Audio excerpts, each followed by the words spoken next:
నిన్న నువ్వు మా ఇంటికొచ్చి నేనేదో తప్పు చేసినట్టు ప్రశ్నించడం నాకు కొంచెం ఇబ్బందిగా అనిపించింది.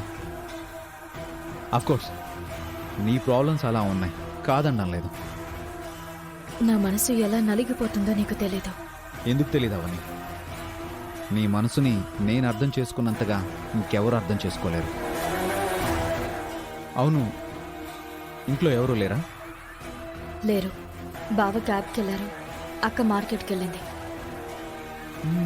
అయితే మంచి సమయంలోనే వచ్చాను. బావ కాసేపట్లో వస్తే రావచ్చు.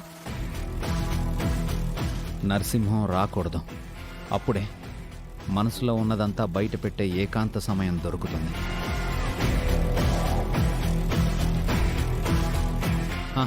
నీతో ఒక ముఖ్యమైన విషయం మాట్లాడాలని వచ్చాను.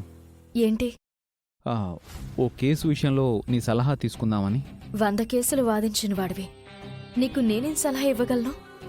ఇవ్వగలవు అనుకుంటున్నాను. నా వల్ల అయితే చెప్తాను, అడుగు. ఒక అబ్బాయి ఒక అమ్మాయిని ప్రేమించాడు. కొన్ని రోజులు బానే ఉన్నాడు. తర్వాత ఆమె మీద అతనికి అనుమానం కలిగింది. వేధించడం మొదలుపెట్టాడు. అవమానించి ఇంటి నుంచి బయటికి నిర్దాక్షిణ్యంగా పంపించేశాడు. అయితే ఆమెను పెళ్లికి ముందు నుంచే ఇష్టపడుతున్న ఒక ఫ్రెండ్ ఉన్నాడు. అతను ఆ అమ్మాయికి లైఫ్ ఇద్దాం అనుకుంటున్నాడు. ఇప్పుడు ఆ అమ్మాయి ఏం చేయాలి?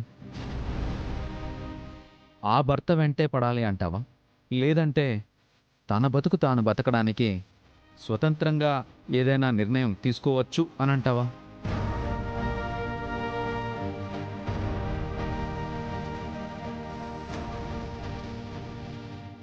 ఆ అమ్మాయి ఎప్పటినుంచో తన్ని ఇష్టపడుతున్న అబ్బాయికి న్యాయం చేయాలి కదా. మిగిలిన కేసులంటే ఏదో రకంగా వాదించగలను కానీ ఈ కేసు మాత్రం ఎప్పటినుంచో పెండింగ్లో ఉంది. దాదాపు 7 ఏళ్ల నుంచి. ఏం చేయమంటావో చెప్పు.